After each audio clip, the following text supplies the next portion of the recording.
Hey YouTube, it's Lion here with HobbiesofaMan once again, and today we're going to be doing another comic book review. Today we're going to be looking at Helen of Wyndhorn, issue number 2. Now, I don't have a physical copy of this because my store had a clerical issue and they couldn't get it for me, and then they tried to order it and it says it's out of stock.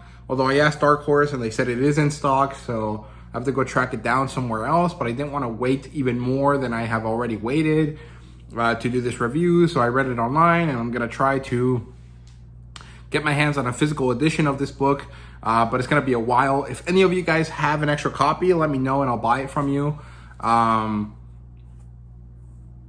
Because I've been trying to find it online and it's been really hard. I can't find it on eBay. I can't find it on Mercari. I guess I'll have to look into an actual comic book store that sells stuff online and ships it out to you.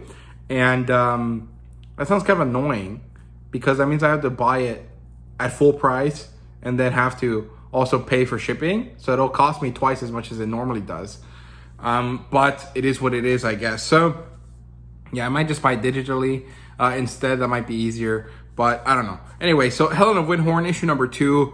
No changes to the team, and I fucking love this book. It's so amazing, right? So it opens up with a conversation between a random guy who happens to be related to Lilith, Lilith being the matron, the lady that takes care of Helen, and the journalist guy from book 1. They're doing this with the background panel being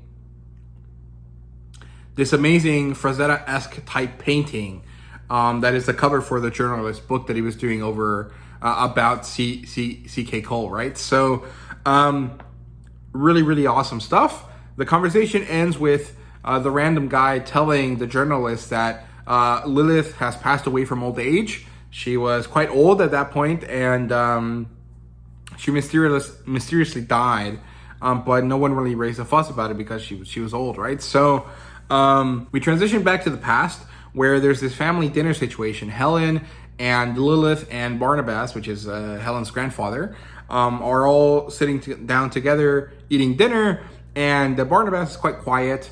And Helen decides to just freak out. She's angry and unsure and concerned about what the fuck she saw at the end of the first issue, right? Because it was like a werewolf monster type thing that attacked them, right?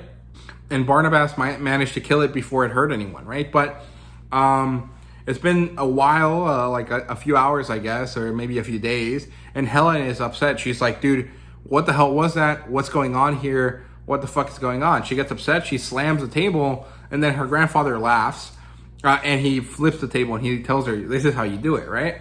I don't understand Barnabas, but he's a fun character. I quite like him. He's not really Conan, though, because this whole series is very much like Robert E. Howard, and Barnabas is supposed to be like Conan, right? But I think he's more like The Witcher or like Elric, right? But not exactly either, right? I think he's probably the most similar to The Witcher. But The Witcher is based on Elric, and Elric is nebulously connected to Conan through like the genre. So it's unsure who we can really say Barnabas is based on. But I would argue he's probably most based on like a Witcher type character, right? And so I really don't understand him. I don't know what he's about yet, but I enjoy his interactions with everyone. Helen and Lilith talk before bed. And Helen thinks she saw a monster, and she did. But Lilith is like, no, you're just being immature. It was not a monster. It was clearly an exotic beast of some kind, but not a monster, right? To be honest, the difference between those two is pretty mild. If I saw a bear in the forest and it attacked me, I don't care if it's not an exotic animal or if it is or whatever. In that moment, it is a beast. It is a monster to me, right? And so I don't really understand the distinction all that much, but I get what the point is, which is Lilith is trying to normalize the situation, whereas Helen is admitting that it's super weird, right? And so this is the difference between them.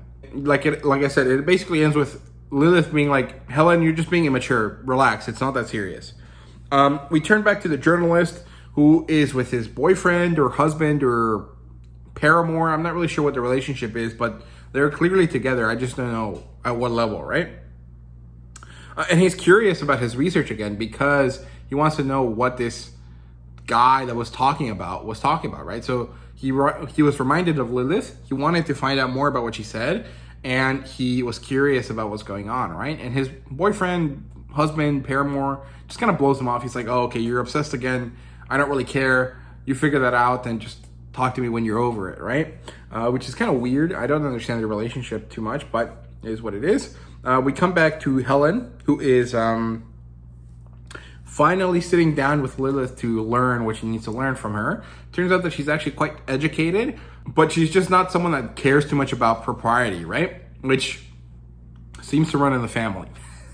So it is what it is. One day, Helen manages to convince Lilith to go outside and study outdoors. They continue to do this for a while, and eventually they end up walking around and find Barnabas dealing with this little, I think it's called a fleun, right? Or flyun, which is like a little corgi deer type thing, right? I think it's supposed to be like a little baby deer or equivalent, but it looks like a little bit like a corgi with like weird antlers, and it's quite cute. I actually really like it. It reminds me a little bit of a jackalope as well, but it is quite dog-like. So I would say it's mostly like a corgi.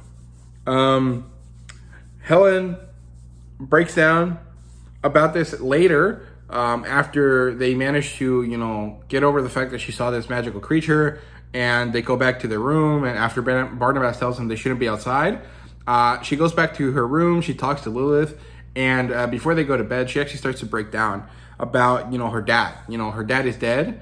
Her dad didn't really appreciate, or wasn't really willing to let Helen treat him like he was special, because she wanted to look up to her dad. She was really excited about the fact that he wrote really cool stories. She wanted to celebrate that, and her dad didn't really care. He was like, no, it's not me. It's not important. And she would sneak away to buy his books so she could read them, because her dad didn't own them himself, right? And she remembers dreaming about these things that she saw in her dad's books, and she wonders if he dreamt the same thing, and she wants to know what happens to his dreams now, right? So it's moments like this when you remember that Helen is like 14 or 15, like she's not an adult. And I think it's interesting to do that, because the vast majority of the time, Helen comes off as a very grown-ass woman, right?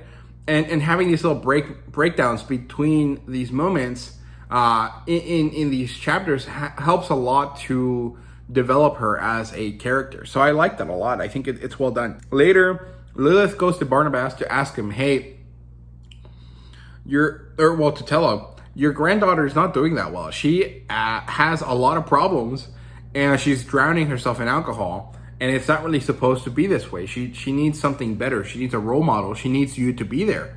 And Barnabas kind of tells her off. He's like, no, this is your job. And it's not because he doesn't care. He clearly does, but I don't think he has the ability to connect with his progeny correctly, right? Which is probably why Helen's dad left. And Lilith decides to say some pretty mean things to him. And this actually hurts him enough that he becomes kind of sad. He cries a little bit about, the fact that his son is dead, and he forces Lilith to leave him alone. Lilith then lives in fear for like a month, where she thinks she's going to get fired. Ultimately, she does not. I think because Barnabas probably understood what she was saying, and not necessarily that she was attacking him. And then the issue kind of culminates with Helen getting drunk, grabbing a sword, and swinging it around. And apparently this seems to be bad. Obviously, it's bad in the normal sense, because she's drunk, she has a dangerous sword in her hand, this is a problem, right? But it doesn't seem to be a problem because of that. There seems to be something else associated with her grabbing a sword that is problematic, at least based on how the characters react. And I'm not really sure what it was. So we'll see. But this then prompts Barnabas to be like, okay, Helen, I'm heading out to bring this balloon back to its place. You're going to come with me. We're going off on an adventure. And so Helen is ready to set off on a quest. She gets prepared and she goes with him. And the last kind of panel here is Lilith talking about the fact that at the time she didn't really care. Like, she was fine with it. But every time that it happened afterwards, she was filled with fear for this girl. She didn't know what was going to happen next, and she was quite afraid for her. So this kind of ends up with like a little bit of a dangerous feeling. So I like that. Otherwise, like, this book is awesome. It's wonderful. It's so good. I love the art style here. It's amazing. It actually makes me crave that Bilquis, Evely, I think is her last name, decides to do something either with Red Sonja or with Vampirella or with Deja Torres or maybe even with Conan, right? Maybe Heroic Signatures can have her draw a Bellet or Valeria story, or maybe even a Brissa story, right? Because Brissa is like the new character that